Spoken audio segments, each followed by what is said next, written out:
Bayangkan misalnya, bila Kiai Haji Ahmad Dahlan 100 tahun yang lalu memilih untuk jadi komisaris, maka bangsa ini tidak punya landasan untuk berpikir. Tapi alhamdulillah, beliau memilih untuk mendirikan lembaga-lembaga pendidikan. Dan itu yang kita apresiasi sekarang. Jadi sekolah ini, sekolah yang gagasannya sebetulnya sudah didirikan 100 sekian tahun lalu oleh Ahmad Dahlan. Idenya ada di situ. Pendidikan itu, pedagogi artinya mengajarkan kejujuran. Korupsi adalah lawan dari kejujuran. Jadi betul-betul tadi diterangkan oleh Pak Busro bahwa keinsyafan ideologis itu kita alami sekarang. Kita insyaf secara ideologis bahwa pendidikan itu ditanggalkan oleh permainan kekuasaan dan kita masuk dalam jebakan para koruptor. Jadi itu poin dasarnya. Jadi terhubunglah epistemologi dari ide anti korupsi dengan etika yang dipilih oleh Pak Kiai Haji Ahmad Dahlan, yaitu dia tidak ingin jadi komisaris, dia ingin jadi pedagog, mendidik bangsa ini. Itu bab pertama. Jadi teman-teman, kita ada di dalam kegalauan sebetulnya, sehingga kita terpaksa bikin sekolah. Dan orang mungkin akan sinis pada teman-teman, ngapain bikin sekolah? Toh beberapa petinggi IMM juga jadi komisaris sekarang. Yes.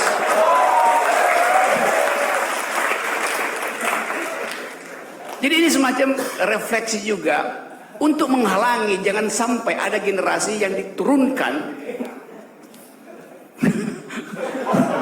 Kenapa Pak? Kan kita kan di dalam upaya kita membongkar para koruptor, yang pertama kita bongkar kawan-kawan kita.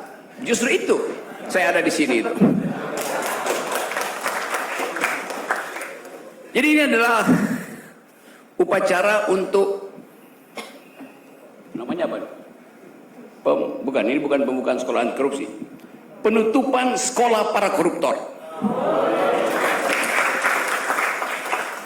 Kalau anti korupsi seolah-olah di depan kita ada potensi korupsi. Enggak, itu udah jadi manifest korupsi. Jadi kita mau tutup sekolah para koruptor itu. Yang rektornya ada di belakang saya.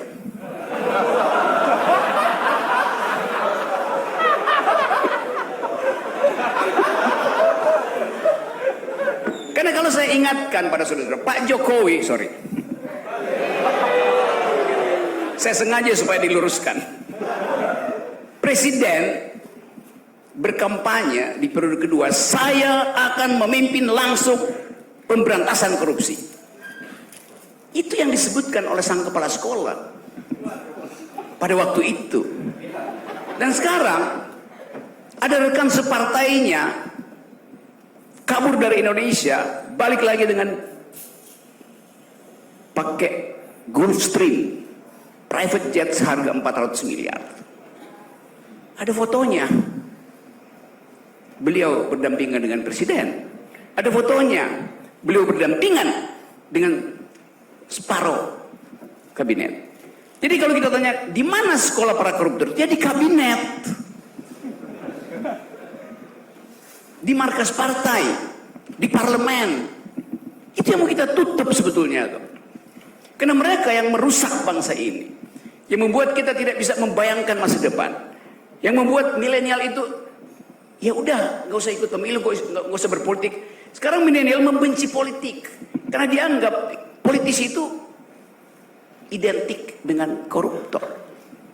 Kalau ditanya apa definisi politisi, ya pencuri. Dan betul-betul tiba pada definisi yang membuat kita jengkel. Dan bahkan anggota DPR sendiri mengatakan bahwa kami politisi, kami ada binatang politik gitu. Tapi binatang kan makan secukupnya. Jadi ada prinsip di dalam filosofi, manusia tidak mungkin jadi binatang. Manusia hanya bisa jadi di atas binatang atau di bawah binatang itu. Atau dia melampaui kebinatangan, atau dia bahkan di bawah binatang. Jadi koruptor itu adalah mereka yang memilih untuk menjadi bagian di bawah kebinatangan, bukan sebagai binatang. Nah, saya sedang bahwa akhirnya ada forum untuk wake up call bahwa sejumlah anak muda tetap memikirkan arah keadilan bangsa ini. Jadi kita bertemu di sini karena ada value yang sama, yaitu menginginkan agar supaya nasib bangsa ini tidak ditentukan di Merdeka Utara. Mungkin harusnya ditentukan di Merdeka Selatan, tempat Gubernur DKI. Saya masih kata mungkin, karena kita melihat kontras itu tuh antara mereka yang berupaya untuk membangun image bahwa nggak mungkin negara ini berlanjut kalau tidak 3 periode, dan itu betul konstatasi dari Pak Busro tadi. Operasi 3 periode masih berjalan dan itu adalah operasi para koruptor. Presiden Jokowi sampai sekarang tidak mengucapkan semacam public address untuk memberi kita semangat pergi pada Mahkamah Konstitusi agar supaya dinihilkan threshold itu. Itu juga ada kebiadaban politik 20% itu. 20% itu adalah kandang oligarki beternak politisi itu.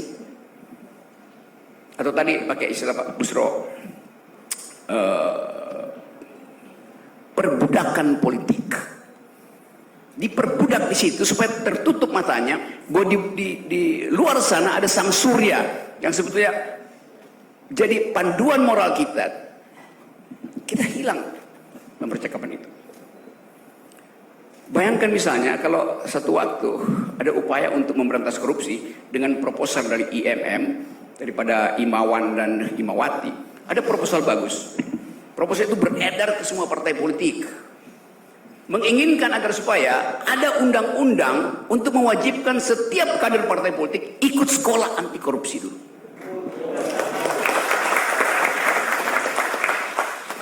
Karena mereka yang potensial jadi koruptor, bukan kalian. Kalian jadi guru mereka, harusnya begitu kan. Proposal itu masuk karena desakan publik, semua orang bicara, dan FNN yang paling kencang di depan tuh. Headline, kalau Anda ingin jadi legislator, Anda ingin jadi pejabat, harus lulus dulu sekolah anti korupsi IMM.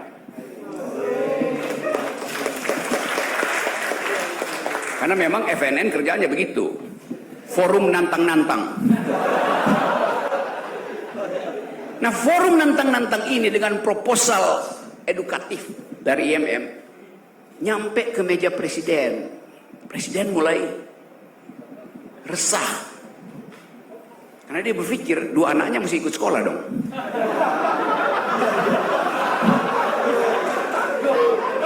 Kalau ini kan pikiran dia atau yang bagus tuh. Lalu satu waktu dia undang makan ketua Mahkamah Konstitusi, manggilnya, "Dik, kita makan malam dulu."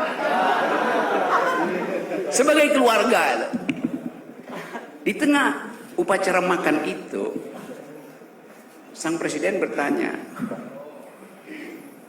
"Dik, dengar proposal dari IMM yang udah viral itu?" "Oh ya Pak Presiden." Resmi, dia nggak bilang mas gitu. Padahal sebetulnya setelah makan malam dia panggil mas. Ketua MK bilang, "Iya saya dengar itu.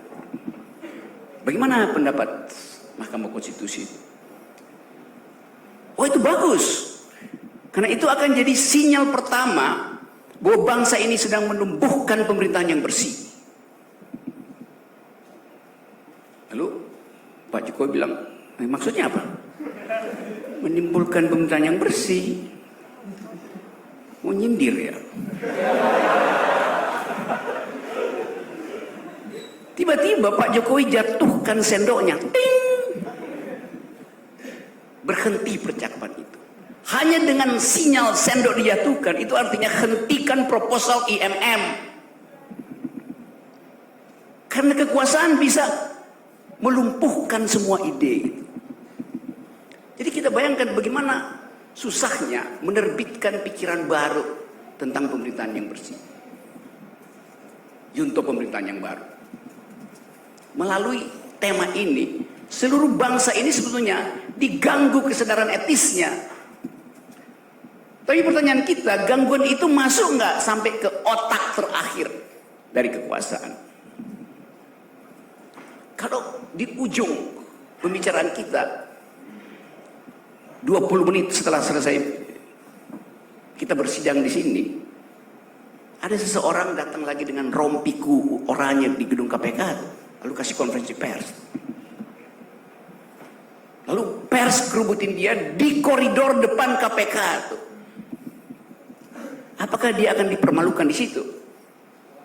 Tidak, karena koridor KPK sekarang jadi the corridor of fame, bukan lagi corridor of shame. Koridor yang akan dipakai oleh mereka untuk memperlihatkan bahwa gak ada soal jadi koruptor. Diuluk-ulukan. Bahkan Najwa Shihab datang ke mana tuh? Sukamiskin mewawancarai siapa? Setia Novanto. Hal yang mesti kita tegur pada Ibu Najwa Shihab, dia itu bajingan, ngapain dipromosikan lewat YouTube? Kan, jadi kesadaran etis itu, ya saya akan tegur. Najwa teman baik saya, tapi ethically it is wrong gitu. Karena akhirnya orang merasa jadi koruptor artinya jadi selebritis. Nggak ada lagi pembenaran moral tadi, hukuman sosial.